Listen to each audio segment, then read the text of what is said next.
مصطفیٰ احمد مجتبیٰ علیہ التحیۃ والسلام، آپ کی بارگاہ ناز میں درود و سلام کے خیرات پیش کرنے کے بعد، عالی مرتبت حضرات، درس قرآن کریم کے اس موقع پر ہم سب حاضر ہیں۔ اللہ رب العزت کا بے حد احسان ہے کہ ہمیں اس نے یہ توفیق بخش رکھی ہے کہ ہم درس قرآن کی اس مدن کا انعقاد کرتے ہیں اور اس میں بیٹھ کر اپنی سمجھ اور فہم کے مطابق مسائل دینیہ اور قرآن کریم کے احکامات سمجھنے سمجھانے کی سعی اور کوشش کرتے ہیں۔ سورہ مطففین، اس کی آیت مقدسہ تلاوت کرنے کا شرف حاصل ہوا۔ 20ویں پارے کے اندر 6 نمبر پر یہ سورہ ہے۔ اس میں اللہ رب العزت نے سب سے پہلے جو بات بیان فرمائی تو اللہ نے فرمایا وَيْلٌ لِّلْمُطَفِّفِينَ، ہلاکت ہو ناپ تول میں کمی کرنے والوں کے لیے،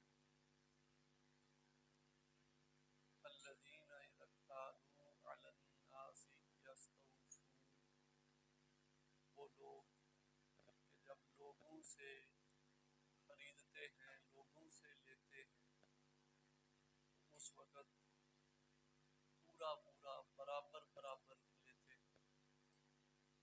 وَإِذَا كَالُوهُمْ أَوْ وَّزَنُوهُمْ يُخْسِرُونَ، اور جب وہ لوگوں کو وزن کر کے دیتے ہیں، لوگوں کو ماپ تول کے دیتے ہیں، اس وقت یخسرون، وہ اسے گھٹا دیتے ہیں، اس وقت گھاٹے کے ساتھ دیتے ہیں۔ الا یظن اولئک انہم مبعوثون، فرمایا کہ کیا وہ یہ گمان کرتے ہیں کہ انہیں اٹھایا جائے گا، انہیں قیامت کے دن دوبارہ اٹھایا جائے گا۔ لیوم عظیم، قیامت کا وہ دن کہ جو بہت بڑا دن ہے۔ یوم یقوم الناس لرب العالمین، جس دن ساری کی ساری انسانیت اپنے پالنہار کے سامنے اکٹھی ہوگی۔ عالی مرتبت حضرات، حضرت سیدنا شعیب علیہ السلام اللہ کے نبی تھے۔ ان کی قوم پر اللہ رب العزت نے اچانک عذاب نازل فرمایا، اور اس عذاب میں وہ ہنستی بستی قوم، جس پر ایسے لگتا تھا کہ بہار آئی ہوئی ہے، ہر قسم کی سہولیات ان کے پاس، ہر قسم کی نعمتیں ان کے پاس، ہر قسم کا اللہ رب العزت کا عطا کیا ہوا رزق ان کے پاس، لیکن جب اللہ رب العزت کے عذاب نے انہیں آ پکڑا تو انہیں بالکل ملیا میٹ کر دیا گیا، صفحہ ہستی سے، کائنات سے، دنیا کے نقشے سے ان کا نام تک بھی مٹا دیا گیا۔ آج شعیب علیہ السلام کی اس قوم کے کھنڈرات موجود ہیں، جہاں پہ کبھی ان کے شہر بسا کرتے تھے، تو اپنے کاروبار کرتے ہوئے، اپنے معاملات کرتے ہوئے، وہ رات کو جب سو رہے تھے تو اسی نیت کے ساتھ اور اسی سوچ کے ساتھ سو رہے تھے کہ صبح اٹھیں گے، بازار پھر سے گرم ہوگا، پھر سے خریداری شروع ہوگی، پھر سے ہمیں بچت آئے گی، پھر سے وٹک ہوگی، پھر سے گاہک آئیں گے، پھر سے ایسے ایسے کر کے ہم داؤ لگائیں گے۔ تو یہ ساری ایک پلان کے ساتھ وہ سو رہے تھے، لیکن انہیں کیا خبر تھی کہ ہماری اس سونے والی رات کی کبھی صبح نہیں ہونے والی۔ تو اللہ رب العزت نے انہیں آن پکڑا، یک دم عذاب میں مبتلا کیا، اور ایسے عذاب میں مبتلا کیا کہ صبح تک جہاں شہر بسا کرتے تھے یوں کھنڈر بنا کہ ادھر جاتے ہوئے انسان کو ڈر لگتا تھا۔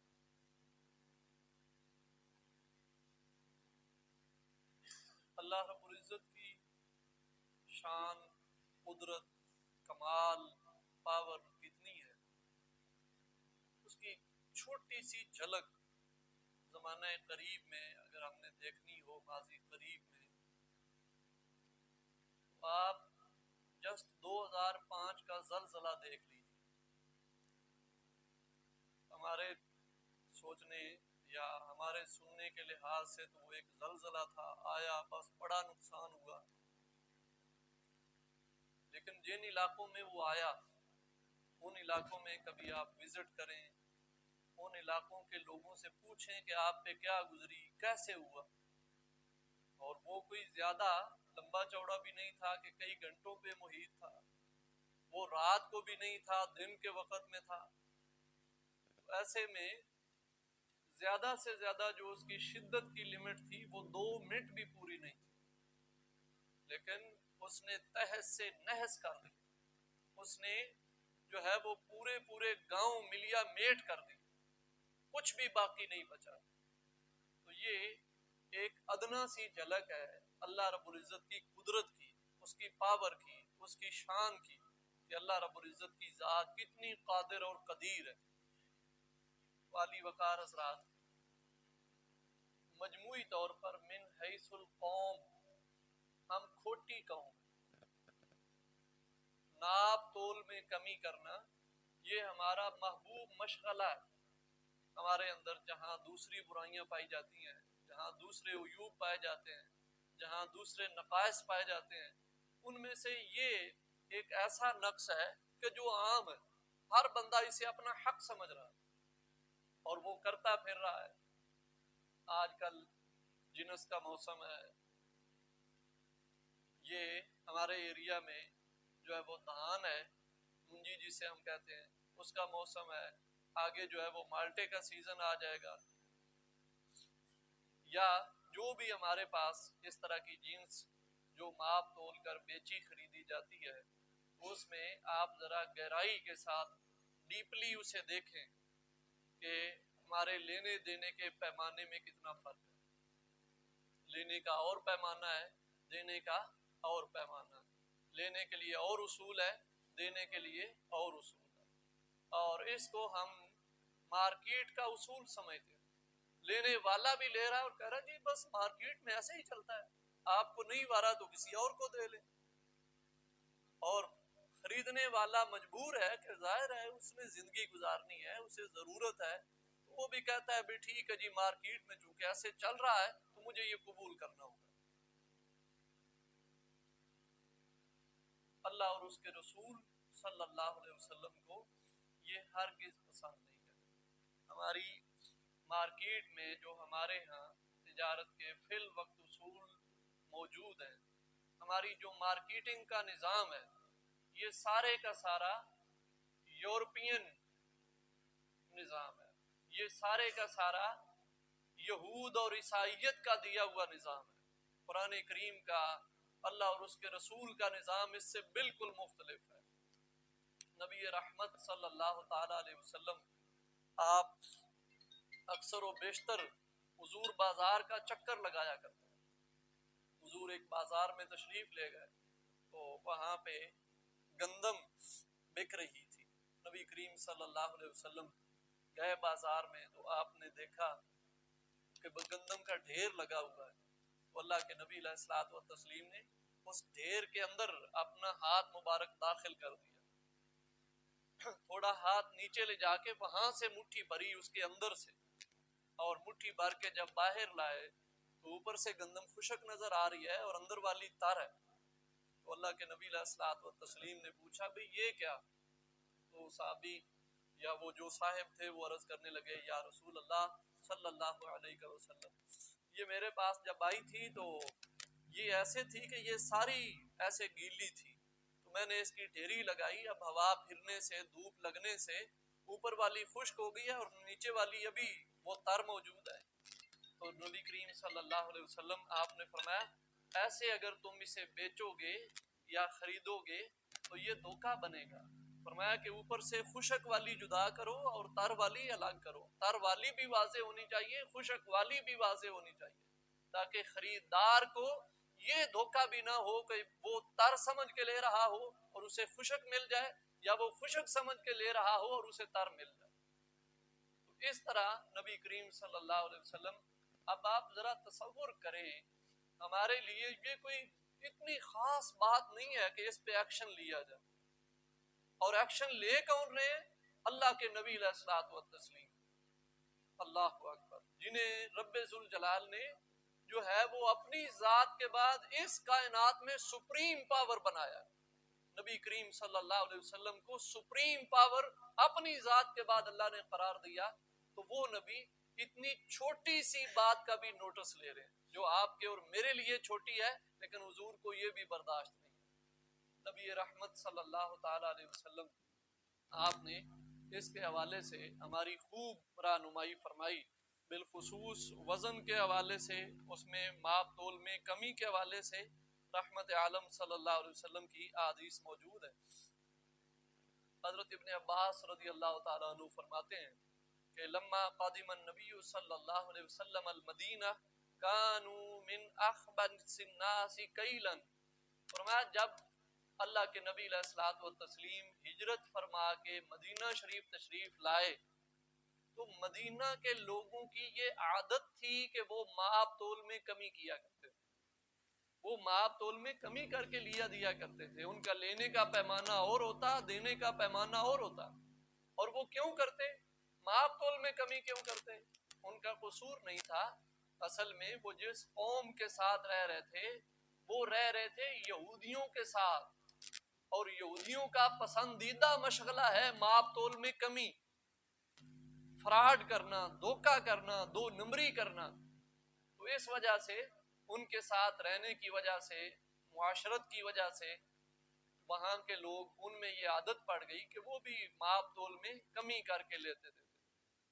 تو نبی کریم صلی اللہ علیہ وسلم آپ نے آ کے وہاں پر جب قرآن کریم کی آیات نازل ہوئی ویل للمطففین, حضور نے جب ان کی تلاوت فرمائی تو ابن عباس فرماتے ہیں فاحسنوا الکیل بعد ذلک, بس جب تک یہ آیات نازل نہیں ہوئی تھی وہ ماپ تول میں اس وقت تک ہی وعدہ گھاٹا کرتے تھے. جب قرآن کی یہ آیت نازل ہوئی اور انہوں نے قرآن کی یہ آیات حضور کی زبان سے سنی, تو اس کے بعد مدینہ والوں نے ماپ تول میں کمی کرنے کو چھوڑ دیا. وہ بالکل برابر برابر بھر کے عطا کیا کرتے تھے. اسی طرح نبی رحمت صلی اللہ علیہ وسلم, آپ کا فرمان ذی شان ہے, حضور حضرت ابن عباس ہی اس کے راوی ہیں کہ نبی کریم صلی اللہ علیہ وسلم بازار میں تشریف لے جاتے, مدینہ شریف کے بازار میں, مارکیٹ میں جاتے اور جا کے دکانداروں کو اکٹھا کرتے, بیچنے خریدنے والوں کو اکٹھا فرمانے کے بعد انہیں فرماتے کہ انکم قد ولیتم امرا فیہ ہلاکت الامم السالفۃ قبلکم. اللہ کے نبی علیہ الصلوۃ والتسلیم فرماتے اے لوگو, تمہارے ذمے وہ ڈیوٹی لگائی گئی ہے کہ جس ڈیوٹی میں کوتاہی کرنے کی وجہ سے تم سے پہلے امتیں ہلاک ہو چکی ہیں. ایسی ڈیوٹی تمہارے ذمے لگ گئی ہے کہ اس میں اگر تم کوتاہی کرو گے, وعدہ گھاٹا کرو گے, تو یہ یاد رکھنا تم سے پہلی امتیں اس ڈیوٹی میں کوتاہی کرنے کی وجہ سے اللہ نے اسے صفحہ ہستی سے مٹا دیا. آج ان کا کوئی نام نشان تک باقی نہیں ہے. والی وقار حضرات, ہمارے ہاں یہ باقاعدہ جو ہے وہ ٹرینڈ ہے. ہمارے باٹ جو ہیں ماپنے تولنے کے لیے, ترازو پہ رکھنے کے لیے جو باٹ ہیں, آپ ان کا وزن کر کے دیکھ لیں, آپ کو اندازہ ہو جائے گا کہ وہ مطلب اوپر 1000 گرام کا لکھا ہوا ہے, آپ اس کا وزن کر کے دیکھیں تو وہ 900 گرام بھی پورا نہیں اترے گا. اور تو اور ہمارے ہاں یہ الیکٹریکل کانٹے آ گئے ویٹ کرنے والے, جنہیں جو ہے وہ ہم یہ سمجھتے ہیں بھی یہ تو سامنے لکھا ہوا آ جاتا ہے, ڈسپلے ہے, ظاہر ہو رہا ہے کہ کتنا وزن ہوا ہے, حالانکہ اس میں بھی فراڈ ہوتا ہے. استعمال کرنے والے لوگوں سے جہاں تک مجھے معلومات ملی ہیں کہ سامنے اگر 1000 گرام شو ہو رہا ہے تو وہ ان کی مرضی پر موقوف ہے کہ وہ 1000 گرام میں سے کتنی کٹوتی کرنا چاہتے ہیں. جتنی کٹوتی کرنا چاہتے ہیں اس پہ وہ کانٹے کو سیٹ کر دیتے ہیں, تو ڈسپلے میں وہ 1000 گرام پورا ہی دے گا, لیکن جب آپ کسی اور جگہ پہ اسے تولیں گے تو وہ 1000 گرام کبھی پورا نہیں ہوگا. تو یہ ہمارے ہاں بہت بڑی مصیبت ایک نازل ہوئی جو ہم نے بحیثیت قوم اسے قبول کر رکھا ہے. کوئی بڑی سے بڑی دکان والا ہے الا ماشاء اللہ, وہ بھی اسی فراڈ کا شکار ہے. کوئی چھوٹی چھابڑی والا ہے تو وہ بھی اسی دھندے کا شکار ہے. وہ بڑے سے لے کر چھوٹے تک بحیثیت قوم ہم اس میں جو ہے وہ الجھے ہوئے ہیں. ہمارا کوئی بھی پیمانہ ایسا نہیں ہے کہ جو ہمیں کبھی پورا ملتا ہو اور صحیح ملتا ہو. نبی کریم صلی اللہ علیہ وسلم کا ایک فرمان ذی شان ہمیں یاد رکھنا ہوگا. حضرت عبداللہ ابن عمر رضی اللہ تعالیٰ عنہما اس حدیث پاک کے راوی ہیں. آپ فرماتے ہیں نبی کریم صلی اللہ علیہ وسلم آپ نے ارشاد فرمایا, اقبل علینا رسول اللہ صلی اللہ علیہ وسلم, نبی رحمت صلی اللہ علیہ وسلم ہماری جانب متوجہ ہوئے اور فرمایا, یا معشر المہاجرین خمس خصال اذا ابتلیتم بہن واعوذ باللہ ان تدرکوہن. نبی کریم صلی اللہ علیہ وسلم نے فرمایا, اے مہاجرین کے گروہ, میری ایک بات یاد رکھو, 5 چیزیں ایسی ہیں, 5 عادتیں ایسی ہیں کہ تم ان میں ضرور مبتلا کیے جاؤ گے. تمہارا ان میں پڑ جانا جو ہے وہ یقینی ہے, تم ان میں مبتلا ہو جاؤ گے. اور فرمایا اعوذ باللہ ان تدرکون, میں اللہ کی پناہ مانگتا ہوں کہ تم ان میں پڑھو, ان میں پڑھنے سے میں اللہ کی پناہ مانگتا ہوں. نبی کریم صلی اللہ علیہ وسلم نے فرمایا, لم تظہر الفاحشۃ فی قوم قط حتی یعلنوا بها الا فشا فیہم الطاعون والاوجاع التي لم تکن مدت اسلافہم الذین مضوا. اللہ کے نبی علیہ الصلوۃ والتسلیم نے فرمایا کہ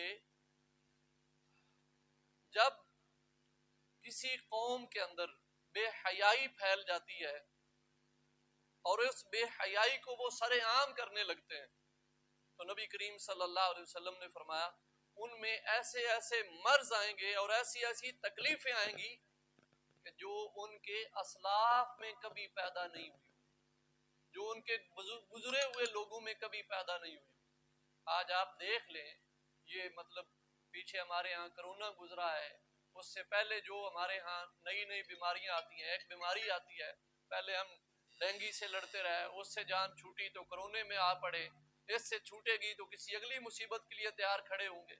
تو یہ ایسی بیماریاں ہیں جن سے جان کا جانا کبھی انسان سوچ بھی نہیں سکتا. بھی مچھر کے کاٹنے سے کب بندہ مر جاتا ہے, اللہ اکبر. ہمارے ہاں تو اب اتنی مطلب وہ دوائیاں ہیں اور ایسی ایسی چیزیں ہیں کہ وہ استعمال کر لی جائیں تو مچھر ہمارا کچھ بھی نہیں بگاڑ سکتا, لیکن اس کے باوجود مچھر کے کاٹنے سے جانیں جا رہی. اسی طرح یہ کرونا بیسک یہ کیا ہے, ڈاکٹر کہتے ہیں کوئی یہ الگ سے بیماری نہیں ہے, کوئی یہ الگ سے بلا نہیں ہے, یہ زکام ہی کی ایک قسم ہے, بیسک بنیاد اس کی زکام ہے. تو جب یہ بیسک بنیاد زکام ہے تو زکام میں سے تو ہم میں سے ہر ایک بندہ زکام کا شکار ہے. تو اب اس سے جان کا چلے جانا یہ کوئی تصور نہیں کیا جا سکتا. تو نبی پاک صلی اللہ علیہ وسلم نے فرمایا جب کسی قوم میں بے حیائی پھیل جاتی ہے تو یہ جو ہمارے ہاں اس طرح کی چیزیں اور وائرسز پھیلتے ہیں تو ان کے پیچھے ہم کہتے ہیں فلاں نے ایسے کیا ہوگا, فلاں نے ایسے کیا ہوگا, ادھر سے آئے ہوں گے, ادھر سے آئے ہوں گے. یہ سارے کے سارے ہمارے تجزیے ہیں. اصل جو مرض ہے اس کی طرف جاتا ہی کوئی نہیں. اصل مرض یہ ہے کہ جب سے بحیثیت قوم ہم نے بے حیائی کو قبول کر لیا, بڑوں نے بھی, چھوٹوں نے, مذہبی لوگوں نے بھی, غیر مذہبی لوگوں نے بھی بے حیائی کو قبول کر لیا ہے. بے حیائی کے معاملے میں ہم لبرل ہو گئے ہیں, ہم اسے عام چیز سمجھنے لگ گئے ہیں اور یہ کہتے ہیں بھی یہ خاص ہوتا رہتا ہے ایسا. تو جب ہم اس نہج پہ آئے ہیں اس وقت اللہ رب العزت نے ایسی مصیبتوں میں اور بیماریوں میں مبتلا کیا ہے کہ جن کا ہم نے اپنے کبھی اسلاف میں دیکھا سنا تک نہیں. ہماری پچھلی تاریخ میں ایسا کبھی بھی نہیں ہوا جن بیماریوں کا ابھی ہمیں جو ہے وہ واسطہ پڑتا ہے اور شکار ہونا پڑتا ہے. اسی طرح سرکار دو عالم صلی اللہ علیہ وسلم نے فرمایا وَلَمْ يَنْقُصُ الْمِكْيَالَ وَالْمِيزَانَ إِلَّا أُخِذُوا بِالسِّنِينِ وَشِدَّةِ الْمَؤُونَةِ وَجَوْرِ السُّلْطَانِ عَلَيْهِمْ۔ اللہ کے نبی علیہ الصلوۃ والتسلیم نے فرمایا جب قوم ماپ تول میں کمی شروع کر دیتی ہے اس وقت 3 عذاب مبتلا ہوتے ہیں۔ ابھی آپ خود دیکھ لیں بھی اس میں ہم کس حد تک شکار ہیں۔ اللہ کے نبی علیہ الصلوۃ والتسلیم نے آج سے 1450 سال پہلے فرما دیا کہ جب ماپ تول کی کمی کے مرض میں قوم مبتلا ہو جاتی ہے تو اللہ کے نبی علیہ السلام نے فرمایا الا اخذوا بالسنین، پہلا مرض تو یہ آتا ہے اللہ ان پہ قحط سالی مسلط کر دیتا ہے۔ قحط سالی، اب قحط سالی کیا ہوتی ہے ہم نے کب دیکھی سنی ہے؟ آپ اس سے ذرا اندازہ لگائیں۔ ہم ایک زرعی ملک ہے، بیسک ہمارا جو بحیثیت قوم پیشہ ہے وہ زراعت ہے۔ ہمارا ملک ایک زرعی ملک کے نام سے مشہور ہے۔ ہمارا جو اکثر و بیشتر رقبہ ہے تو وہ زراعت کے لیے۔